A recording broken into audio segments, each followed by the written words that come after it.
Welcome to the Indiana History Project. I'm your host, Norm Taylor. It's good to be back with you today. You know, it's after a summer of not really doing too many shows, we were able to do a couple. S.D. Young Wolf, hopefully you got to see that one, the Cherokee storyteller. Man, he had some great stories. Hopefully you got to see that over the summer. And I just did a veteran show. We haven't been able to do many veteran shows lately, but I just did one of those. But this is kind of the start of the fall season with this program here today. And from now on, we're back in the saddle. We're going to be bringing a lot of shows to you. And you know, if you have trouble, it's an amazing thing. Now, back when I was growing up, this was the day, yes, we did have televisions when I was growing up. They were invented by the time. But we were with antennas, which meant that if the wind was blowing right, you may have about 3 channels that you could maybe get. And it's all according to which way the wind was blowing. It seemed like we could always get Channel 4 back years ago, but because that was based out of Bloomington, Indianapolis. I don't know if you guys remember that. But then sometimes Indianapolis, sometimes Louisville, sometimes Terre Haute. But it's just kind of the way the wind was blowing. But now we have cable, we have satellite, and we can get hundreds of channels. But I still hear people say that I just can't find anything to watch. And here we have about 200 channels, 250 channels, and they can't find anything to watch. Now, and back in my day when we had about 3, I used to hear people say that just can't find anything to watch. But now we've got a lot of channels. But anyway, if you find yourself this fall and this winter without anything to watch, you have the Indiana History Project. And we are going to have some shows. I want to give you kind of an idea of some of the shows we've got coming up for you this year. Now, this is the Indiana History Project team that is still working on some of these shows, but we're going to get several of these for you for this winter. Actually, we're doing one on the Lincoln funeral train. That came through Indiana in 1865, and we're following the route of the Indiana funeral train. And we just came back from Michigan City, where it stopped for some time and took some pictures. We're going to have that show for you this winter on the Governor and General Lew Wallace. We're going to be bringing a show about his home up north. I think you're going to enjoy that one. General Spicely, that is, was under Grant at Vicksburg. We're going to do a show. He's buried down in Orleans. We did a program with Orleans, the city council down there recently. We're going to have a show on that. Morgan's Raid, which is, we're going to have the 150th coming up here pretty soon about Morgan's Raid. There'll be a show on that. Did you know that the outlaw Frank James actually was here in Bedford? Yes, he sure was. And I'm going to do a show on the outlaw Frank James and his visit to Bedford coming up. And also one of my favorites, and since I do an impersonation of him, Buffalo Bill Cody was also in Bedford, 1896. We're going to do a show on that. The outlaw Sam Bass, well, there was a lot of outlaws that came from around here. I've got a couple of outlaws with me today. But Lawrence County and Southern Indiana had their share of outlaws. Sam Bass, we're working on a show on that. John Dillinger, I just came back from the famous place where he broke out of at Crown Point, Indiana. We've got a author coming in, and we'll be talking about John Dillinger. And the Underground Railroad, a future show on that. Governor Ed Jackson, the only governor that his picture is not up there in the State House. He's buried down here in Orange County. We're going to do a show on Governor Jackson as well this winter. So that's just some of the shows that we're going to be doing. And really, probably one of the most anticipated shows within the History Project has been, and it's already been out there, so people know that I'm doing the research. We're getting ready to do the shows. I am going to do a show on the KKK, the Ku Klux Klan in Lawrence County. The name of the show is going to be Following in the Footsteps of the Ku Klux Klan in Lawrence County. And those shows will be coming up shortly. We're going to be taping them very soon. And probably I'll be letting you know with the release. Already a lot of people are asking me, when will your KKK shows be on? And they will be on soon. Doing the research for the KKK show, in fact, I spent pretty much all summer researching this, that Joyce Shepard at the museum, and let me say the Lawrence County Museum has been extremely helpful in getting me information for a lot of my shows, and I owe them a great debt of gratitude. Joyce Shepard there gave me a heads up on an interesting topic that we're going to be talking about today. whenever I saw this, and this came from the Bedford Daily Mail, it was dated January 28th of 1908. When I saw this headline, and I'm going to show this to you, and then I'm going to read it to you. There's a lot of great headlines during this time, but this is the one that caught my attention and caused me to want to do this show. Lives of Italians at Reed Station ordered to leave the community by February 20th or suffer death. And when I saw that, I thought, there is a show there. 1908, because of the death threats that was happening. Now, automatically, people are going to say, well, Norm, where is Reed Station? And I've got a guest today that's going to be talking about that, because it's in between Olettic and Avoca. So you guys know where Avoca's at. You know where Olettic's at. So during the time in January and February of 1908, this was the hottest spot in the state of Indiana. Two governments end up getting involved with this little place called Reed Station by Olettic in 1908. John Menlo, the wealthiest man in the town, is warned to vacate or be subjected to personal violence. Well, I knew there was a show here. And to help me to do these two shows today are two very capable people. I call them outlaws, but you have to know them. You know, they've been friends of mine, and I guess that they're pretty good guys. So I guess I don't put them in outlaw. Appreciate that, Norm. Appreciate it. Right to my immediate left is Randy Greene. Randy and I have worked radio together over the last few years. We've been teaching together. Randy is a teacher at Brownstown High School in social studies. Mr. Greene, it is good to have you with us, sir. Well, thank you very much, Norm. It's good to be here. And it's good. We're still friends, aren't we? Nice to be back in the saddle again with old Norm Taylor. Well, I appreciate the old part. Old hippie Norm Taylor, but yeah. You know, yeah, Randy, we did radio together, and we've had a lot of experience together, haven't we? Yeah, a lot of good times, a lot of well, we'll leave it at there. at good times. Yeah. Randy's been teaching over Brown County. He was in the North Lawrence communities. Brownstown, but he was teaching in the North Lawrence school system for a while when we got to know each other. And Randy is going to be doing the KKK shows with me. Right. So you're going to be seeing Randy here for the next. Very interesting stuff. It is some really interesting stuff. We've had a time with that. So Randy's going to be doing the shows with me. And so you're going to be seeing Randy here in these next few weeks. So I wanted to bring Randy on because I needed a pretty face. That's right. And to help to bring up the ratings among the females and out there in the audience. So that's why I brought Randy. And then speaking of pretty faces, speaking of one that is certainly will bring up the ratings in there, and we'll sell the commercial time when we know that the Avoca squirrel hunter, Tom Kirkman, is on the show. Tom, good to have you with us again. Good to be here, Norm. Good to be here. Yeah. You know, whenever we had your show on Avoca, you know, there were a lot of people watched that show. Yeah, I got a lot of comments there. Well, what happened is that they weren't able to pick up anything else that night, and there was a blizzard going on, and so the wind was just right. The wind was just right. The wind was just blowing just right for those that was on the antenna. No, I had a lot of comments. A lot of people. You gave us a lot of information about the Avoca area that I didn't know about the Avoca school that was there, and about whenever the stagecoach was a stagecoach inn that was there, and it's still some kind of inn there, right? There was a little inn. Yeah, the fish hatchery building itself. Yeah, the fish hatchery building itself. That was the inn or the hotel. Yeah. Grocery store had served different functions through the years. You can remember that? Almost. Yeah. Okay. Yeah, almost. Almost remember. Yeah. Anyway, so everything on the authority of Avoca is going to come from Tom Kirkman. And Tom, it's good to have you with us. Good to be here, Norman. Good to be here. You know, reason why I did bring Tom, because again, whenever I read this article and this headline, Reed Station, it is sad to me, first of all, I'm a preservationist. The reason why I even do this program is because I want to preserve history. Because the stories, we started with the veterans, with the oral history of the veterans, and some of the great stories that they've been telling about World War II era, Korea and Vietnam. And we wanted to preserve that.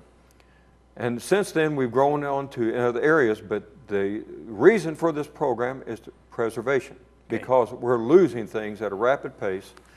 And most people out there are not even going to know that there was a Reed Station. It's sad to me to think that here's a whole community that was an active, vibrant, growing, with full of vision of what could be as a community. And now you see no trace of Reed Station. And I've even been tempted, Randy, to even just walk in that area when maybe the leaves are down or early spring or something, just to walk, just to see even if I could find a foundation. Yeah. Because again, I cannot see any kind of, no trace of Reed Station. Yeah. So I brought Tom on because he is a lifelong resident of Avoca in that area, and he told me just by accident one time that I believe his father had his first ice cream at Reed Station. So that's why I called him back. I said, Tom, can you tell us where Reed Station is at, and kind of give us an idea. Looking at the quarter century of a Lawrence County history by Guthrie, and let me say that the historian Guthrie did a lot of great good for Lawrence County because he preserved a lot of things. He was so meticulous in his research. But in his book, it said Reed's or Reed Station. Before World War I boasted a general store, a department store, a hotel, boarding house, a saloon, and I've already heard picked up some good stories about that, a barber shop, a doctor's office, and a hillside covered by houses, as well as several homes along the road between Oolitic and Avoca. That's from Mr. Guthrie telling me about there. Now, again, when we pinpoint the area of Reed Station, to imagine what I just now read, that all that was there and that we've lost this, to me, if we don't do anything else in the show of saying that there was a Reed Station and being able to preserve that part is something that is important. We've got some shots, I think, that we're going to show up here about Reed Station, and we just trying to get an idea for you about Reed Station. Now, this is just coming back from Avoca, getting ready to turn on Highway 37. We pulled off and we pointed south. That would be looking toward Oolitic. So you're looking here from the north side at the blinker light where you turn off for Avoca, heading south toward Oolitic there. Now, Tom, from this direction, where would Reed Station have been? Okay, we can follow the new 37 down the incline all the way to the bottom. And as it starts back up, you'll see automobile, and then there's a space, and then there's another group of automobiles. But just to the right of that, next to the hillside there, was Reed Station. So how far up the road would it this? Would be at not more than 2 miles down the road there, but probably a mile would catch it. So this would have been closer. Reed Station would have been closer to where the stop light would be in the Oolitic section. Okay, is that right? Yes. If you stood in the stoplight there at Oolitic and looked up the hill toward Patton Hill, Reed Station would be right there where the road comes over the hill. They changed the road there with the new highway. Okay. The old road up to Patton Hill, but came down and turned to the south or the west of the hotel, came behind the hotel and behind the railroad track at that time. Okay. But with the It new highway, would have been right if you're going up Patton Hill. It would have been before you actually get up toward the top, right? In the lower part area in the lower part, where they would have been falling along that creek. Yes, sir. Okay.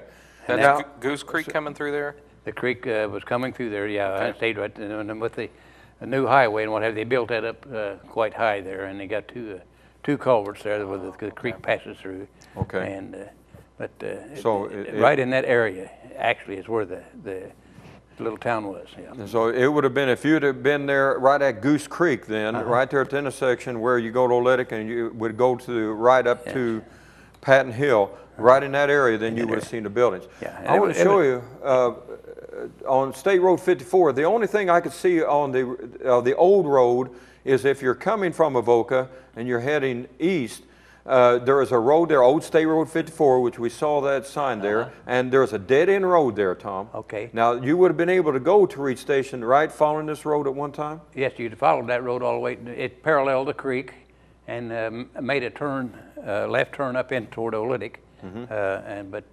That was a very popular place during those years. Yes. No air conditioning and what have you, but the cool water coming out of the big spring at Avoca was shaded all the way to Oolitic, all the way to Salt Creek. But it was quite common to see picnickers along the creek bank there enjoying the summertime in the cool. That would have been a sight to see. Again, this road here this is the dead end road, folks. Again, it is this is just the remnants. Why we're showing you these pictures, it's the remnants of the road that would have taken you to Reed Station at one time. The only thing you can see now. So that's why we felt it was important to go ahead and include the pictures of this road. We wanted to get a famous person in the picture. You see, that's me walking in the area. But actually, this is the dead end, and there's a bridge there. And Tom, you told me your father built the house that is on top of that hill. Is that correct? Yes, Dad built that house. He was working on the little narrow gauge, little railroad there that went from Bedford to Bloomfield, went to Linton, and he built that house there, which was near the railroad. He could get board a train there and go to work. My mother was extremely frightened of gypsies. The gypsies loved to camp out along the creek there. And she was afraid they would steal my older brother, which they should have. Anybody know my older brother? Yeah. But anyway, they weren't. You didn't try to trade him, though, did you? No. And anyway, I think the Hubert Sargent was the last owner of that house before the road went through. And now this again, if you travel the old state road there and you go to the end, this is this bridge. Actually, if you cross over this bridge and then you start up the hill from where that is where the Avoca Fish Hatchery is at. So again, the road would have stayed on this side of that bridge though, right, Tom? So it wouldn't have been on the other side. It would stay on the east side of the creek. Yes, so if you go across the bridge and you head up the hill, you would go into the fish hatchery, just kind of give you an idea of where this road ends at that particular time. So Tom, your remembrance of Reed Station, can you actually yourself remember Reed Station? I can remember the hotel very well. It was had the tar paper siding, green, and it was. I think it was there until probably through World War II is when it was taken down. I'm guessing because I can recall it vividly. Now, give us kind of an idea where the location of the hotel was at. I'm assuming this was probably the biggest structure, or was it the biggest structure right there at that time? Yeah, it was at least maybe 2.5 stories, very very square, and had a square roof on it. It all came to 4 sides came to a point, and it would have been a nice looking building at that time. Yeah. I was telling them that I always found the contrast if you go on Old 37 through Oolitic, and north of Oolitic they had what was called the townhouses. They're still there, nice big beautiful houses. And then you go over that hill, then you went down to the Goose Creek where the tar paper shacks were, where the Italian immigrants were located. So there's quite a contrast between the two. Okay, tar paper shacks. Yes, in around the hotel at Reed's. So within a half a mile, a variation between I would say the muckety muck and the lower class. It was the stage was set for separation of peoples. So these shacks kind of give us an idea. Again, I've kind of got an idea in my mind about what would have been the size of these shacks that these people would have been I'd say most of them would have been a 2-room building, maybe each room 9 by 9, maybe. So it would be maybe 20 feet long by 10 feet. 20 by 10 would be the size of them. Now, would have I know that during the time from our reading, and Randy, you jump in anytime you need to, any that you feel, you just jump right in there. But during this time period, I know men were coming, as far as the immigration, a lot of men, I assume their families came later and so forth, but were there just men? Were there families? Do you remember families actually living in these small shacks? I know of families that came out of that. As time moved on, they were able to move up into Oolitic and get out of that. Get out of that little valley there, And there was they had their own little community. The Italians had their own little community in Oolitic. Beautiful place. And it was, one of the things I really recall was the aroma from the ovens of the bread baking. Yeah. It just filled the air, and it was just, would just gnaw at you. And they were adept at, there was no greenhouses, but if you wanted tomato plants, you knew exactly what family to go get them from, or pepper plants, or each family was kind of specialized in certain things like that. And it's a wonderful community. Whenever you were young, then did your dad take you to Reed Station? Well, we just always drove by there. Now, his dad, my dad was born in 1901, and he had his first ice cream cone at the hotel there at the Reed Station. He often told me about his dad setting him up on the counter and getting this ice cream cone, which was a big deal for him. But he also told me other stories. There was a guy by the name of Dodd Eddington that lived in Avoca that my grandfather was, they were kind of at odds most of the time. I don't know maybe it was politics, whatever it was about. But my grandfather would get kind of tanked up at Reed's.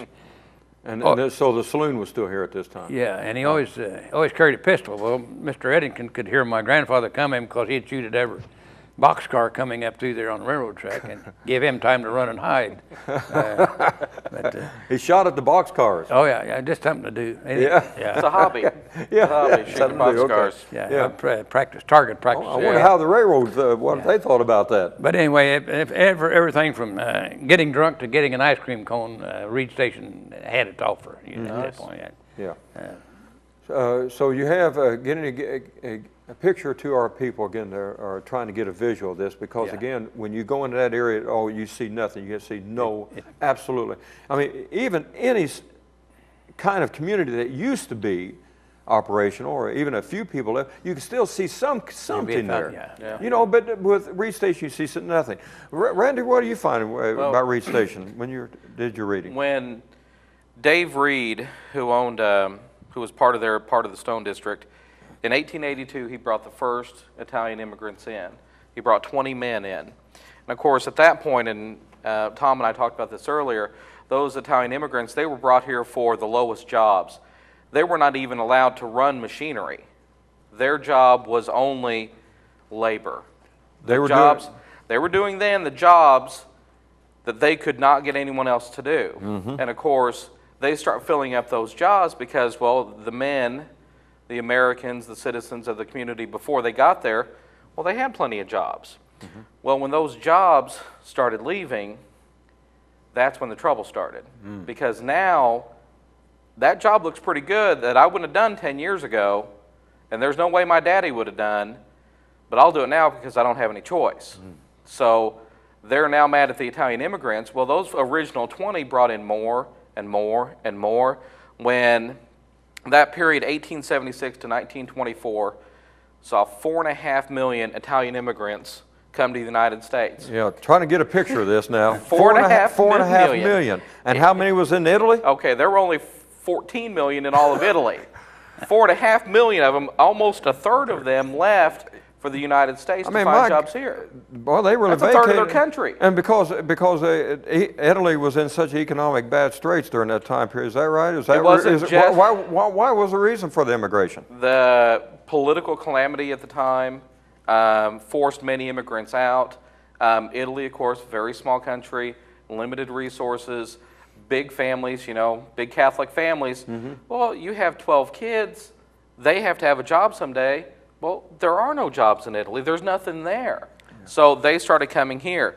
So Reed brought in that first group in 1882. In 1883, he opened his new quarry in 1883. There were a lot of tensions between the Bedford Quarry Company and the other quarry companies at the time. They had a lot of labor problems, stealing each other's laborers, stealing each other's skilled laborers. It was hard to get men that knew that's a very fine skill to have to be able to work that stone for the kind of projects they were doing. At this time, they were starting to build Indiana University up there at the old Seminary Square in Bloomington. So all those buildings going in, you needed men to do it. Well, those companies would fight each other for the men that knew how to do the jobs that were skilled labor.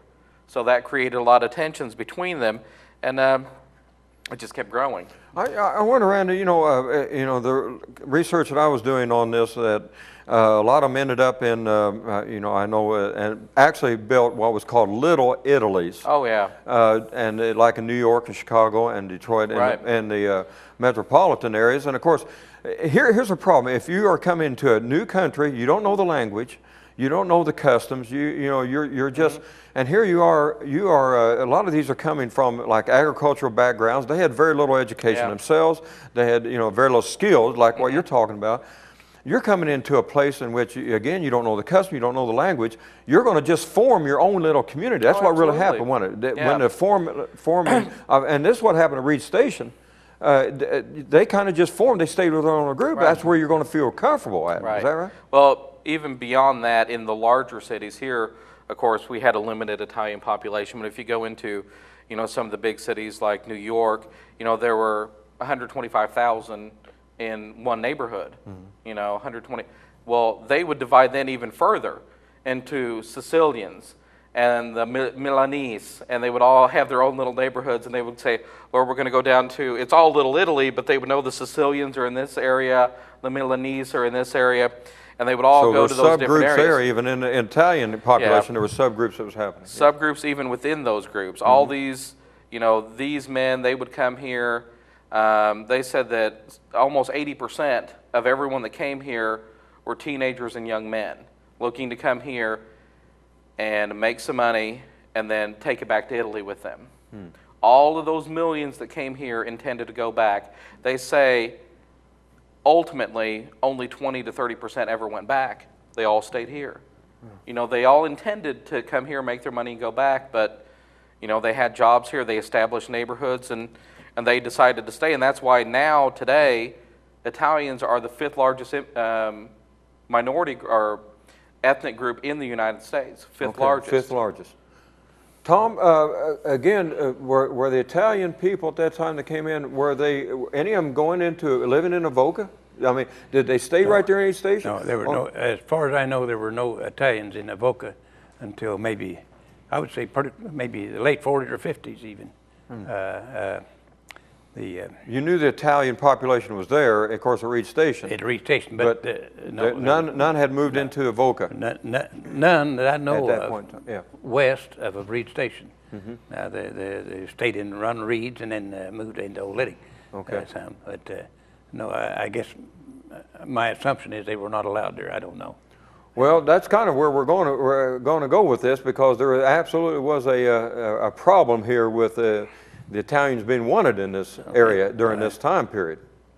So before we leave that on the Reed Station, though, again, your picture, there was I got this information from Larry King, pump house that was there. There was a saloon, there was a grocery store, a general store, a hotel. You talked about several different houses that was there at that time. My reading is that this is 1908, that there were approximately about 150 Italians living at Reed Station. This is in 1908. Yeah, I would say, yeah. So, any other stores that was there a station, a railroad depot there? The railroad stopped at the hotel. Yeah, and when it would leave Bedford in the morning, that was the first stop after leaving Bedford. And then it would go all the way to Linton and turn around and come back, and it would be the last stop in the evening. Now, did this railroad have like passenger cars and freight? It ran, I think it ran a couple of passenger trains a day. And then also, its reason for being was the coal field over around Linton to bring the coal in the Bedford area. Right. And it was part of the Monon system there. But can you remember it if you visited on Saturday, was it a busy place, Reed Station, during that, like on Saturdays? Or? In my lifetime, no, it had done come and gone. It was just, the hotel was empty.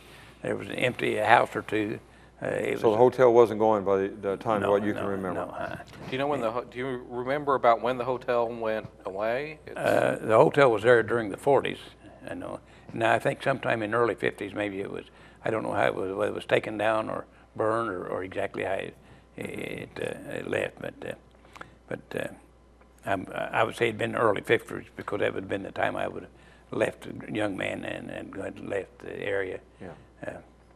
One of the things I recall about that the area is that and being getting to go to, we called ledge fee to swim over to Quarry Hole. We could get it on our bicycles, and we'd have always leave the bicycle in at the end of the cornfield. So you just had to hold down one row of corn, and get on your bicycle, and go to stay at ledge fee the rest of the day. And Mom couldn't catch up with you. Anyway, between Avoca and ledge fee was called a pump house.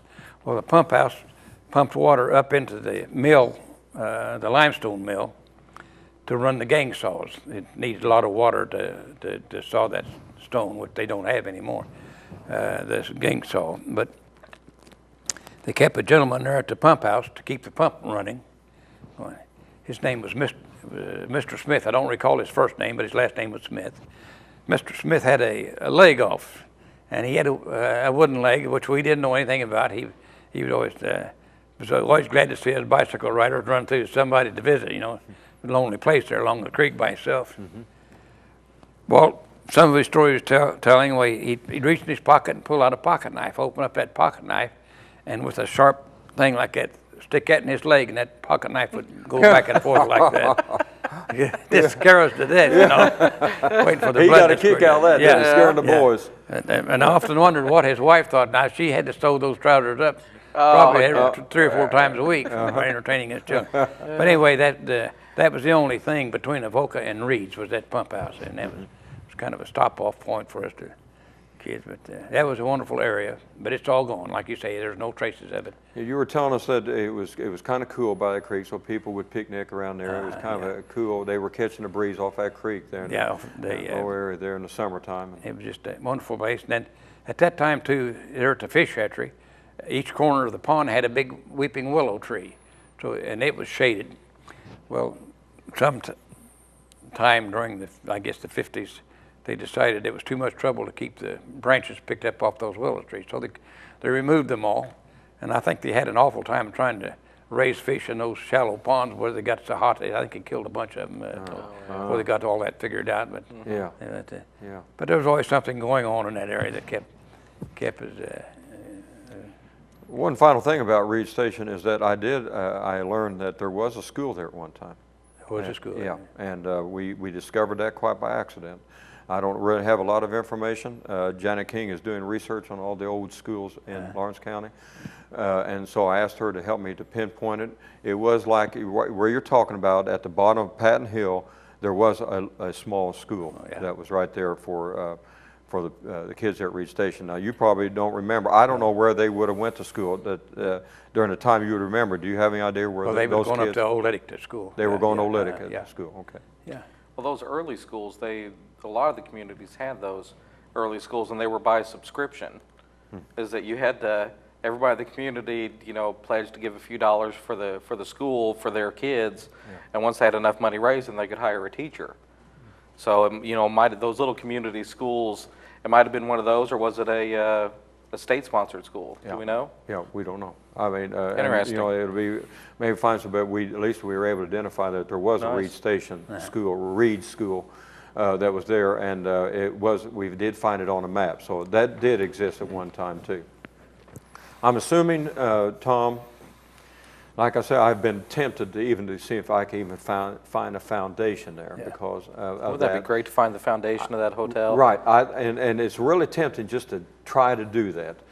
But whenever the highway came through, then pick us up from that point. A time of the later demise of Reed Station. As they built the new highway, they took the fill and covered the old highway up.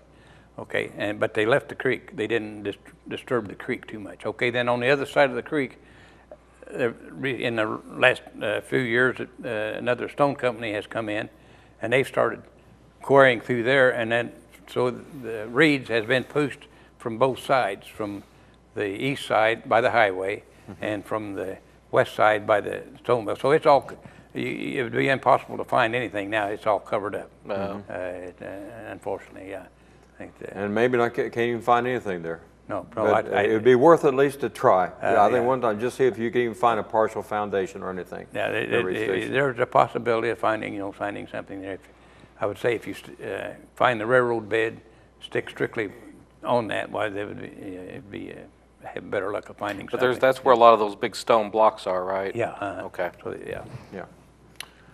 That'll be something that may be, and I'll report back to you if I just get the urge sometime to just go for a little hike. It would be kind of interesting to see if we can find anything there, and I'll let you know in a future show if we're able to find anything. Randy, you go with me? What? No. Oh. We could use. Yeah, I didn't think so. See, I'm going to do mine for the computer. Man, I'm no, thinking- we got to do things the old-fashioned way. But see, I'll tell you where to find like it. an I'll tell you where to go. archaeologist. Oh, See those Google image search where we can do those aerial satellite photos? Yeah. You can see foundations of where houses and stuff used Well, to where's be. the fun in that? Well, it's a lot more fun sitting there drinking a cup of coffee Okay. instead of hiking around with you. All right. Okay. You've got a point there. If you if you find something like that, then we'll do the way. But I'm going to drag you in to help me do the legwork. Yeah, If I'm you gonna have to. pinpoint that, we'll go and see if we can find a we'll go foundation find at it. Reed Station. That'll be a show in itself to take some picture of that and recording that. I think that's good. Tom, thank you. You know, everything, whenever I do anything in the Reed Station area or Avoca from now on, you're the one you're gonna call. How's Avoca? Doing okay? Avoca's doing all right, yes. Yeah. Okay. Well, it's always good to have Tom with us. Get it. Randy, whenever I read the headline of this article, that ordered to leave the community by February 20th or suffer death, well, that kind of catches your attention. The mood of people with immigrants during the 1900s, quite honestly, there's other periods in our history, and even currently today, you can see there's still immigration Parallels. issues that are. Yeah, you're right. It's Here we're talking about 100 years ago, but yet when we're talking about what's happening today, but with the immigration issues and the feeling and the prevailing attitudes and stuff, there is some similarities, isn't it's there? And what's happening? startling similarities. Yeah. And I always tell, when I talk to my students about how this works, is that it always comes down to money. It always comes down to the economy, because people live where they can make a living. Yeah. That's why you go there. If you can't make a living, you're not going to stay there. Well, for a lot of these people, at this time, they see these influx of immigrants, and the immigrants are doing jobs that when they got there, they wouldn't do. Now the immigrants are doing the job, and the jobs they had are gone. Now they want the jobs that they didn't want before that the immigrants are now doing. Yeah. Well, that creates tension. Well, they don't just blame the job that they lost. They don't blame themselves. They don't look for other causes. They say, well, it's the Italians.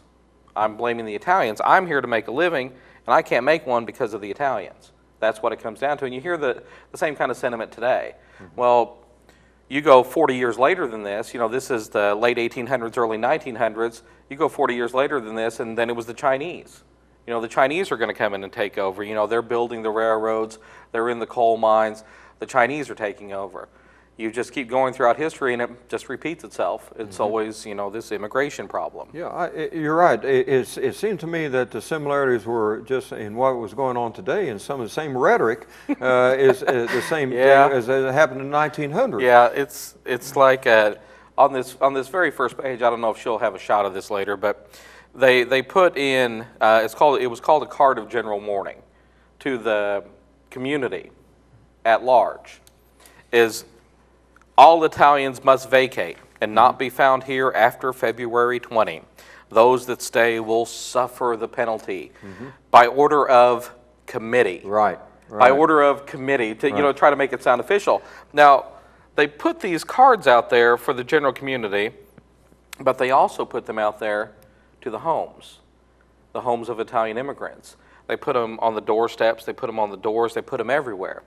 Well, the Italian consulate years later not years later, a few weeks later, after all this made national and international news, he started looking through these, and they brought in forensic experts to look at all these notes, because it all had to be handwritten. Yeah. There was no printing then. Right. So it was all handwritten, and they said, well, these notes were all written by the same person, and the person that wrote these notes is educated.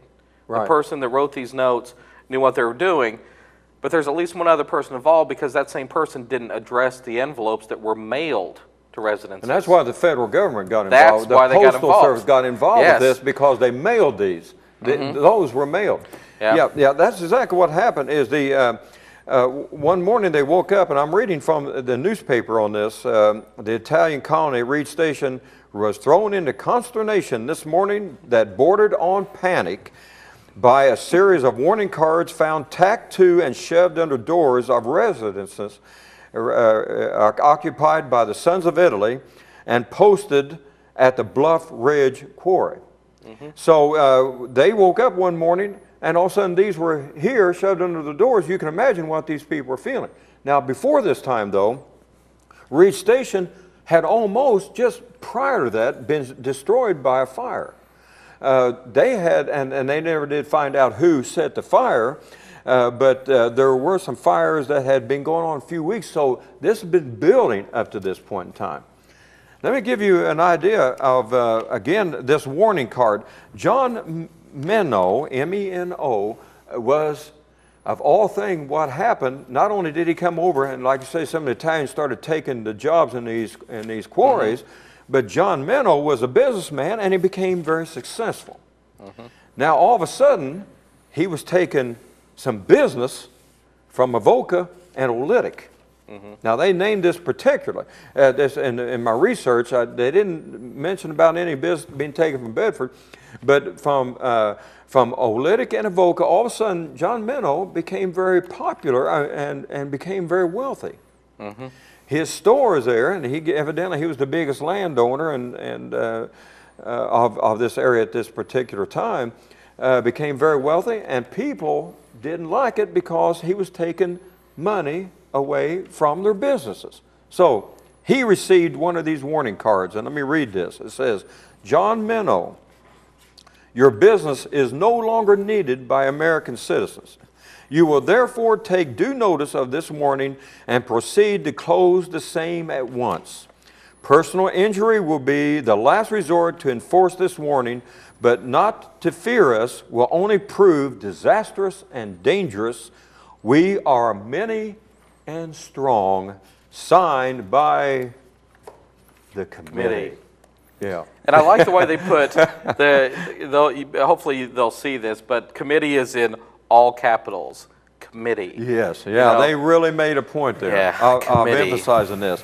So here's what they started giving this. The business owners started giving these notes out that you need to get out here, the Italian businesses. Let me mention to you too that, again, leading up to this, about 2 months before this time, again, I mentioned the fires, there was a fire damage that was estimated at about $12,000. So somebody meant to burn this place down. I mean, $12,000 now, folks, we're talking about 1908. That's a lot of money. That's a lot of money. And so somebody intended on running these people out, and not only running them out, they were going to burn down the place. So here you got these people, and people were going to ask, well, did anybody lose their lives? Well, I looked at that too, and nobody did lose their lives. They got out, but the paper says they barely escaped with their lives, so there was almost lost a life. They're here with this. But it was, again, seemed to be pointed not to only the Italian workers, but to the businessmen, because it was pinpointing their businesses at that time, these fires. The card of general warning. This, again, there were specific cards given to certain businessmen and so forth, but the card of general warnings, like Mr. Greene had mentioned, all Italians must vacate and not be found here after February 20th. Those that stay will suffer the penalty by order of the committee. And so February 20th is the date that was set that they better be out of town. So how is going to be the reaction? Well, first of all, let me say that this was in January and February of 1908. The Italian government, the Italian consulate, which was G. Passarelli, he became very concerned. He wrote a letter to J.B. Stipp, which was the mayor of Bedford. That's kind of interesting here. Why he would have written that letter to the mayor of Bedford, because Oolitic, I guess they would, I mean, well, I don't know. Why the mayor of Bedford? Why mayor of Bedford? I don't have any idea, but he didn't write this to, I guess maybe Oolitic and Avoca didn't have it. Has Avoca ever had a mayor? No. Okay, so well, you couldn't write to the Avoca mayor. You're the closest thing to the Avoca mayor. I was the first mayor of Avoca, and I demanded a recount, but no one could count. And by the way, let me tell you, my favorite Tom Kirkman story was that he said he knew when the Depression was over whenever a possum walked down the street of Avoca and nobody got up to get it. That's my favorite Tom Kirkman story. He says, "Dear sir, the Italians residing in your county," I guess maybe that's why he wrote that letter, "and in particular in Oolitic, Indiana, have reported to me that they have recently been annoyed by residents of that community who have threatened their lives by sending them letters demanding them to leave that place by the 20th of February. Signing as to," and now this is the blank hand committee. No, it's black. Black, yeah, they made here. a mention here as black hand. Yeah. And we're going to discuss the black hand a little bit later. But this one, there was a mention, it should be the black hand committee. No doubt you have heard of these threats and possibly have received numerous letters. During the past years, the Italians have been residents in your community. They have been industrious, law-abiding people, and undoubtedly are aware that these people should get equal protection of the laws from the authorities, not only there, but by private citizens as well. Therefore, the Italian consulate and United States government got involved with this. Again, there was a great deal of concern on the Italian government that there was going to be somebody hurt in this. Is that right, Rainer? Right. What you're seeing? Well, they say the consulate started talking a little bit with the postal inspectors, and that became a big deal. But they started connecting it with an earlier story where a man named Rock, his store was burned down in Reed Station. And this is kind of referring to Right. again the fires that was Well, right. he says that the fire was retaliation from someone, because just a year before, in August of 1907, in self-defense, he killed Louis Latito in self-defense. The guy had only been there about 3 weeks, had come into the store, was upturning merchandise, going crazy, being belligerent, screaming, yelling at people. Yeah. And he said that Latito reached like he had a weapon, and then John Rock shot him. Right. And then, of course, they said it was self-defense. I mean, the guy came in and was acting And he was crazy. found- he was found innocent. He was found and everything innocent. was fine. The Latito actually was throwing rocks at the merchant in his store. I mean, the guy, we don't know, of course, nobody knows why, but the guy was obviously unstable. He was acquitted on self-defense. There was some antagonism there to Rock, you know, at that time. And we still don't know who started the fire, and that was part of that a year earlier when they started burning there in Reed Station. Yeah. It said here, this is the fire of a month ago. The destroyed rock store was attributed to the Black Hand, who were supposed to have taken up the fight against Rock because of Letitio's death. Yeah. The view has been exploded by later investigations, and the police dragnet will in a few days probably hold the man at the bottom of all the trouble. Well, from what we've been able to tell, they never got the man. Yeah. I mean, in this right here, in this fire, Yeah. the paper was asserting they'll have him in a few days. You know, they'll have their man. And, you know, that's the beginning of the troubles that started these. Right. The consulate coming in and the warnings and. Okay, yeah, this is going to be a two-part series. We're running out of time on this one, so we're going to do another show on this to kind of get you up. But here's what's happening up to date. There have been fires. The whole town must have been almost burned down. I mean, there's extensive damage at one time. So it is getting to a place of violence here in January, February and even before, because you're having the fires. The Italian man, again, what was his name that had been killed? Oh, Letitia. Okay. Louis Letitia. So there was a shooting there. There was a killing that took place. Then you start getting these letters. Now, again, in order to get all this in its proper perspective, we're going to have to deal next show with the Black Hand, which was a mafia type of organization, because they thought that they were, at this point in time, they thought the Black Hand, Italian mafia type of organization, that was involved with this. And we have to mention this because I can understand in doing the research why they would have thought the Black Hand was involved with this at this time. So the Italian council has sent a letter again to the mayor of Bedford saying, you know, we're getting threats. The Italian community in your area is getting threats. We are afraid that there is going to be even more violence. Where is the protection at? Why aren't you guys doing something? And this has been going on. And so the Italian government ended up here in 1908 getting involved with Reed Station and Oolitic and good old Lawrence County because of the threats against their people. And so now, here, setting the stage for our next show, is that now we have two governments involved with Reed Station and Oolitic. And as the paper put it, the government's dander is up. Uncle Sam. I think Uncle Sam's dander is up because of what is happening in 1908 in Lawrence County. So did you ever realize that all this was going on? But where's it going to go? So by February 20th, these people better get out, or they said that they're going to suffer the penalties. They actually are that they're saying that death could result. And so that is where we're heading with the next show. What's going to happen by the time we get to February 20th of 1908? Well, I guess you're going to have to tune in next time. Tom, it was good to have you with us, sir. The Avoca squirrel hunter, and boy, live and well and doing okay. Living in one of the most dangerous places on earth. And now you find out. Didn't even know. And I've been unaware. You didn't know, you didn't know it was how dangerous it was. And Randy, wow, we've got something going here. What's going to happen here in 1908? Boy.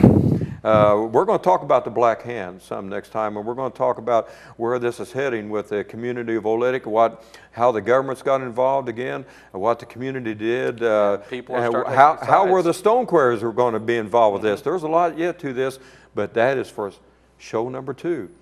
This has been the Indiana History Project. I'm your host, Norm Taylor. I want to thank you for watching, and we'll be having show number 2 on this pretty soon. Thank you.